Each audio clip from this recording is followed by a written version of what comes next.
Hey everyone, welcome back to the Unfolded English Podcast. I'm Alex.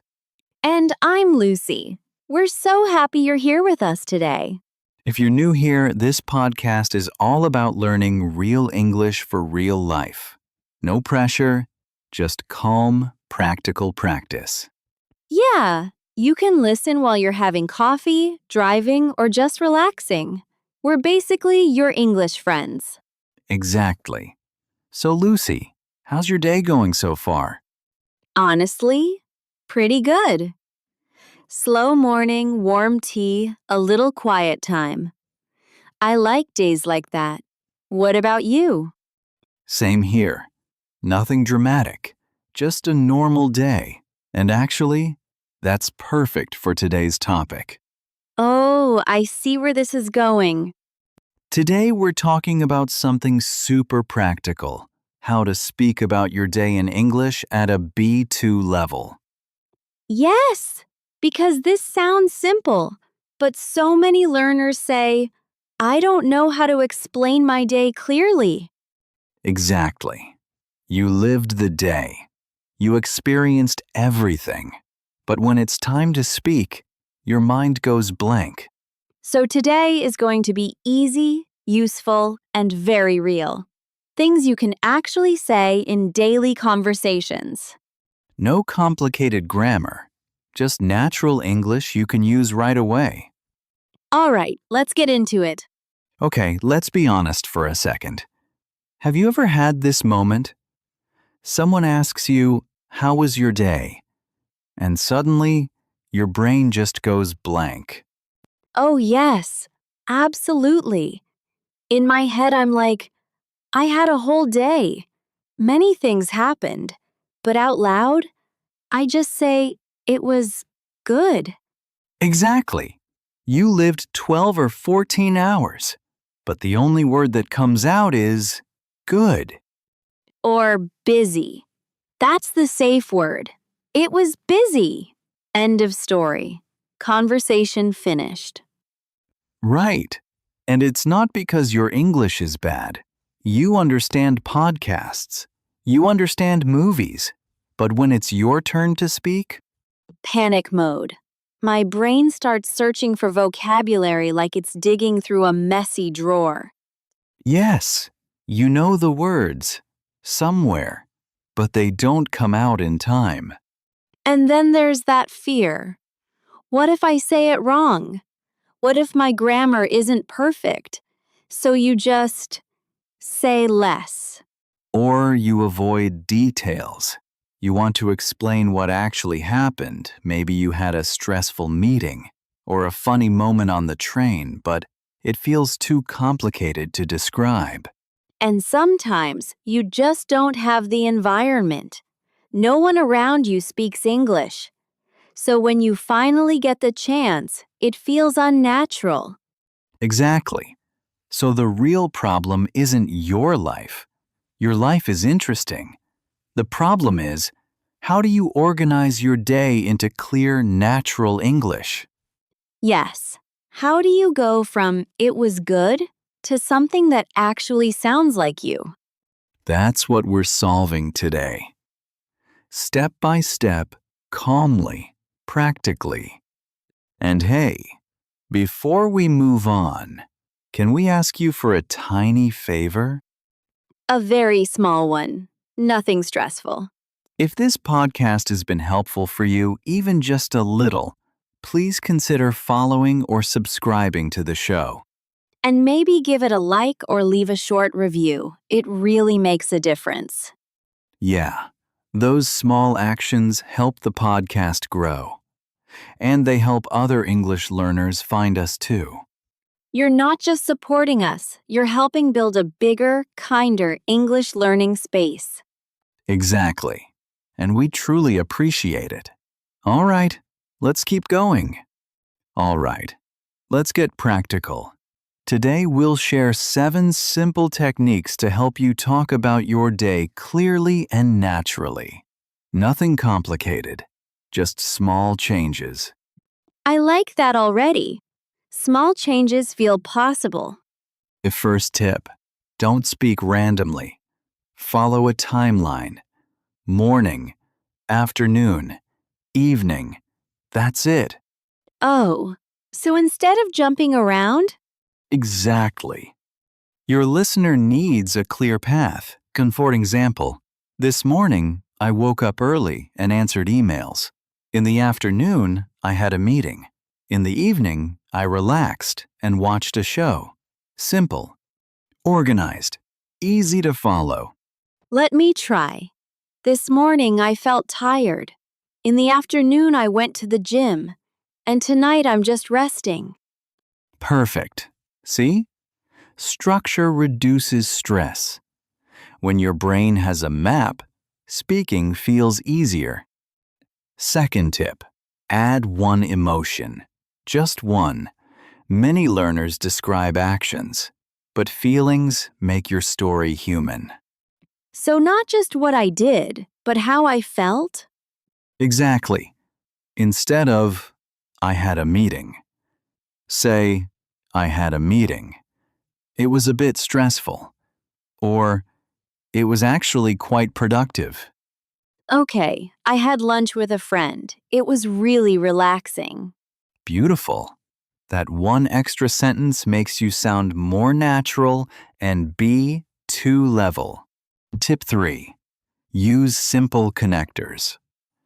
Words like after that, later, because, so, then. Ah, to connect ideas smoothly? Yes. Listen, I finished work late, so I ordered takeout. After that, I just rested. The story flows. Let me try. I was tired, so I skipped the gym. Then I went home. Great. Short connectors, big improvement. Tip 4. Add one small detail, not a long explanation, just one clear image. Like what? Instead of, I drank coffee, say, I grabbed a strong iced coffee before work. Now we can see it. Oh, I like that. I took a walk in the park. The weather was really cold. Yes, that detail makes it real. One detail is enough. Tip 5. Keep sentences short. Many learners try to say everything in one long sentence. And then we get stuck in the middle. Exactly. Instead of, today was busy because I had many things to do and I was tired, and just say, today was busy. I had many things to do. I felt tired, short, clear, confident. That feels safer already. Yes, confidence grows with clarity. Tip 6. Don't be afraid to repeat words. You don't need fancy vocabulary every time. Really? Repeating is okay? Absolutely. I had a busy day. The day felt long. By the end of the day, I was exhausted. That repetition sounds natural. Oh, that removes pressure. Exactly. Communication first, variety later. Last tip. End your story with a small reflection. One sentence about what you think now. Like a conclusion? Yes. For example, it was a long day, but I'm proud of what I finished. Or, nothing special happened, but it was peaceful. Let me try. It was a simple day, but I'm grateful for it. That's beautiful. That final thought makes your speaking sound mature and complete. So, let's review quickly. Use a timeline. Add one feeling. Use connectors. Give one detail. Keep sentences short. Repeat words if needed. End with reflection. 7 small tools. Nothing scary. And the best part? You can practice this tonight. Just take 2 or 3 minutes and describe your day. No perfection. Just expression. Exactly. And that's how fluency slowly grows. Can I say something honestly? Of course. Sometimes I know the structure, I know the tips, but when it's time to speak, I still feel nervous. Nervous about what? About making mistakes, about my grammar not being perfect, about my accent sounding wrong, and maybe someone judging me. Yeah, that feeling is very real. A lot of learners carry that quiet fear. It's like, if I can't say it perfectly, maybe I shouldn't say it at all. Let me gently challenge that. Mistakes are not proof that you're bad at English. They're proof that you're using English. Hmm, If you never make mistakes, it usually means you're staying silent, and silence doesn't build fluency. that's true. Communication is more important than perfection. If someone understands you, even 80%, that's success. Even with an accent? Especially with an accent. An accent means you speak more than one language. That's strength, not weakness. I never thought of it that way. And here's something important. People are usually not laughing at you. They're busy thinking about their own mistakes. That's actually comforting. Fluency grows from courage, not from perfection. The goal is not to sound like a native speaker. The goal is to express your real thoughts. So, speaking bravely is more important than speaking beautifully? Exactly. Say it messy. Say it simple. Just say it. I like that. Your English doesn't need to be perfect to be valuable. It just needs to be used. All right, before we finish, can we do a quick recap? Just a clear summary people can remember. Yes. Let's make it simple and sharp. Okay, I'm ready. Tip 1. Follow a timeline. Morning, afternoon, evening. Keep it organized. Tip 2. Add one feeling. Say how you felt, not just what you did. Tip 3. Use simple connectors. Words like so, then, after that, because. Tip 4. Give one small detail. One clear image makes your story real. Tip 5. Keep sentences short. Short sentences sound confident. Tip 6. Repeat key words if needed. Clarity is more important than variety. Tip 7. End with a reflection. One final thought to complete your story. That's actually very clear. 7 steps, very doable. Yes. Screenshot it, write it down, and try it tonight. Small structure, real progress. Before we say goodbye, we'd love to hear from you.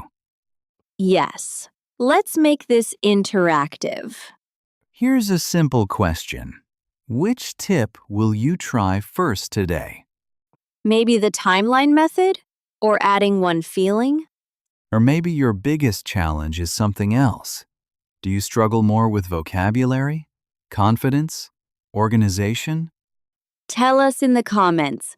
Just 1 or 2 sentences is enough. We really do read your messages. Your comments help us understand what you need. And you're not just writing to us. You're connecting with other learners too. This is a small but growing community, and you're part of it. So don't be shy. Write a little something today. We can't wait to read it. All right, friends, that's it for today. Thank you so much for listening and spending this time with us. Remember, even small actions matter. Just a few minutes practicing each day adds up. Yes. Speak a little today, speak a little tomorrow. Step by step, you'll notice real progress. And if you enjoyed this episode, don't forget to subscribe, like, or share.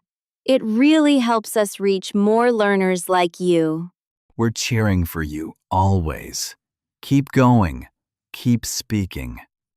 Have a wonderful day, friends. Relax, smile, and enjoy your English journey. See you next time on Unfolded English Podcast. Bye for now. Bye!